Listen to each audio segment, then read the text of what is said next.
এবং আরেকটা ছিল মিত্র শক্তি, যার মধ্যে ছিল France, great Britain, Russia, Italy, Japan এবং 1917 সালে যোগ দেয় মার্কিন যুক্তরাষ্ট্র বা ইউএসএ।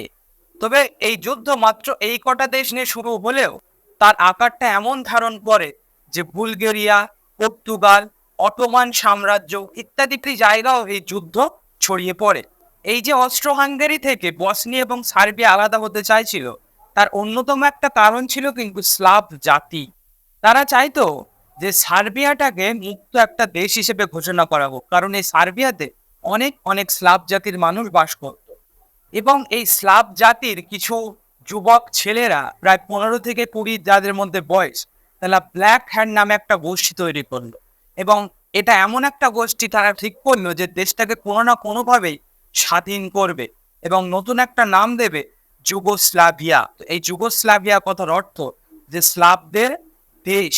তবে 1918 পরে কিন্তু যুগোস্লাভিয়া তৈরি হয়েছিল, তবে আজকের দিনে এই দেশের কোনো অস্তিত্ব নেই।